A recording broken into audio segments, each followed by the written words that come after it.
Au Mali, les islamistes radicaux ont pris le contrôle de Djabali ce lundi, une confirmation de la France qui poursuit la 4e journée consécutive de son opération militaire contre les djihadistes. Djabali se trouve à 400 km de Bamako. L'armée française a bombardé ce lundi les positions de djihadistes à Douenza, mais les combattants islamistes avaient déjà fui la ville. Dans la journée, le Mujao a menacé de frapper le cœur de la France partout à Bamako. Nous restons au Mali, la situation dans le nord de ce pays avec notre confrère Oumaro Laminaba de la radio Adar FM de Gao.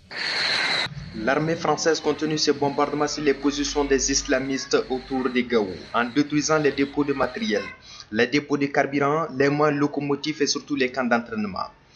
Cette destruction massive a commencé par la destruction du camp d'entraînement des éléments de Moujao vers 12h30, un terrain situé à plein cœur du quartier Ardiana Bandia dans la commune de Gao. Un terrain dénommé aussi le terrain Onjawa.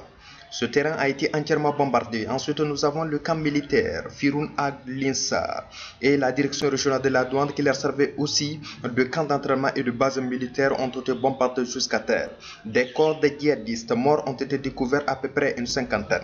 Dans la nuit de dimanche, juste après les bombardements, la population est sortie en grand nombre pour remercier le président Hollande, l'armée française et l'armée malienne pour leur travail dans le cadre de la libération des territoires occupés. Les jeunes Maliens sont retournés en classe à Bamako et dans ses environs ce lundi.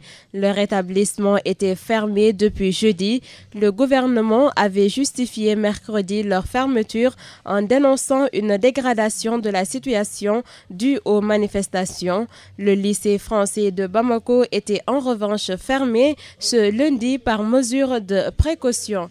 Et puis pour terminer, les miliciens islamistes en Somalie ont publié ce lundi sur Twitter les photos d'un cadavre qu'ils présentent comme celui d'un soldat français. Ils affirment même qu'il s'agit du commandant de l'opération visant à libérer l'otage français capturé après avoir été grièvement blessé. La France n'a pas encore réagi, mais avait dit craindre un peu plus tôt dans la journée une mise en scène macabre.